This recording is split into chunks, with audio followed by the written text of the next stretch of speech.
Okay, we have to first understand what defines youth. I think that may be an obvious question, but oftentimes if we don't start to look at a patient's old photographs, we may be far off the bat. So let's do a comparison here of Sharon Sun in her 20s and her 40s. What is the difference?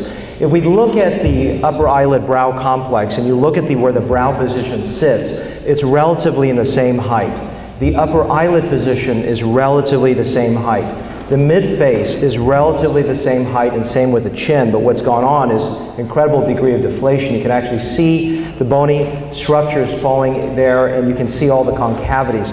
So in her case, volume is really the key.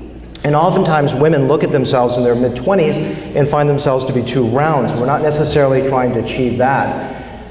If you look here, the brows are obviously, this is an exaggerated brow lift, but it's not exactly what we're trying to achieve. And if you look at her in youth, it was lower and fuller, and that's what we're trying to achieve. We use the vocabulary of wrinkles, gravities, and folds, but really where the key is volume. So I want to talk about what I would like to look at is the evolution of shape from youth until aging, thinking about geometry. When we're a child, we're a circle, a lot of baby fat, very round face.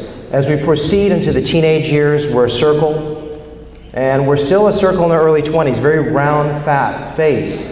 When we get into the mid-20s, we're starting to have that heart-shaped face, as you saw some of what Dr. Sancho presented, but we still have a particularly round face. In our late 20s, we have a triangle with a little roundness peeking through. Because a lot of times when you look at a person, you make a judgment about their age and their looks 20 feet away before you can even see their wrinkles or their gravity.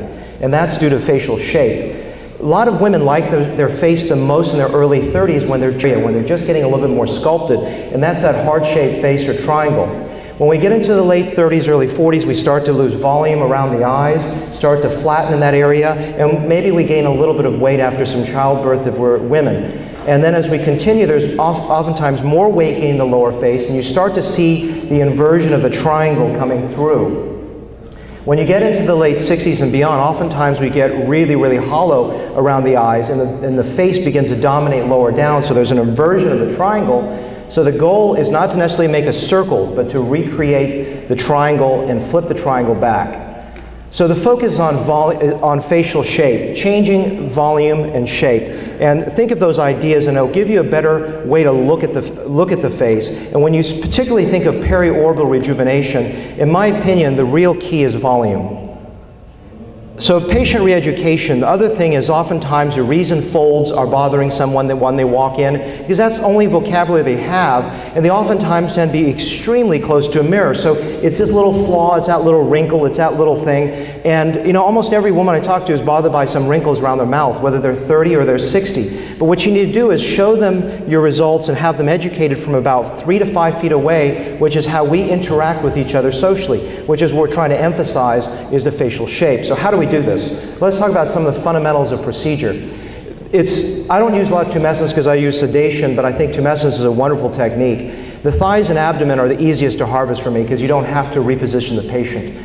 Hand harvesting, everything is done with a 10 cc syringe and these great little Johnny locks let's look at some results and understand what we're looking at, which is the idea that the eye, instead of losing the frame through traditional reductive surgery, we're reframing it. And here's a 48-year-old lady. I did a little plasma skin resurfacing. I took a little bit of skin off the upper eyelid, a couple of millimeters, no fat, no post-septal work, and everything else you're seeing is fat grafting. There is no facelift, there is no brow lift, there is no bag removal. It's just adding volume back around the eyes, and that to me is a softer, feminine look. This is a 75-year-old lady with a facelift and adding volume back into the brows, eyes, and cheeks, and the facelift is to manage the neck and jawline a little bit better.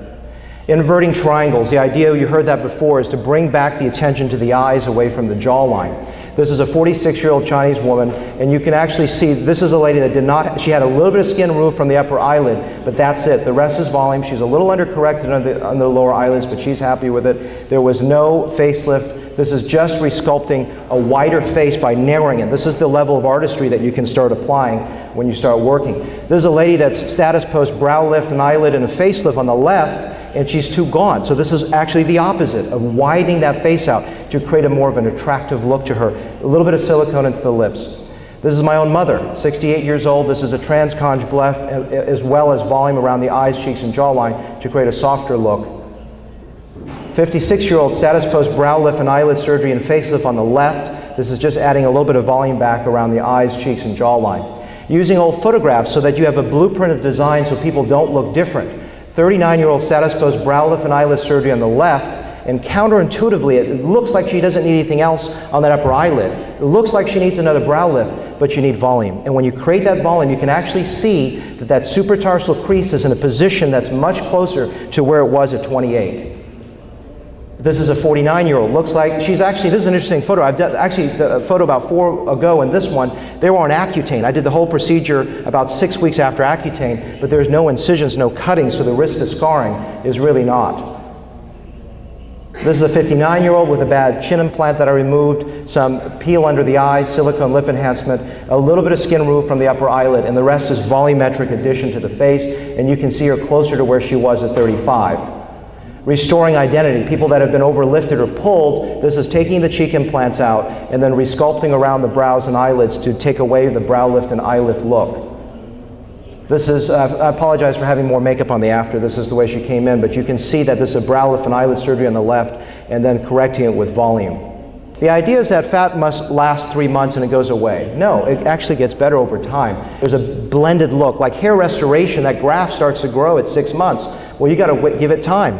This is a 55-year-old lady that's 8 months after fat transfer, and this is 2 years out. Only one treatment with a little silicone lip enhancement. That's 2 years out, and she, on a testimonial on my website, talks about looking better at 2 years than she did at a year. Even look at how low that brow is. That's putting fat in and pulling the brow lower. This is 6 weeks after a fat graft. And actually look at her nose. I did a little correction of inverted V deformity with that. This is 6 months out.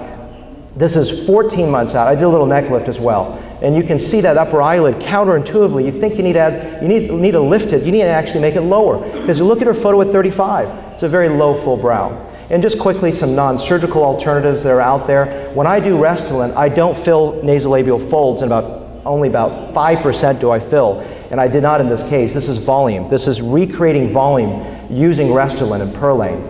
This is a lady on the left, 38 years old, who's 1 week post nasolabial folds and lips by another physician, and this is a week after my Restylane Perlane with 4 syringes, 1 under each eye of Restylane, half a cc of Perlane into each cheek, and then half a cc of Perlane in each pre-jowl sulcus. 48-year-old lady, you can actually see that her nasolabial fold is deepened by adding volume into the cheek, but who cares? She looks better. This is the same 4 syringe treatment using actually cannulas. This is a book that I wrote with the Glass Skulls, came out last year, and I appreciate your attention.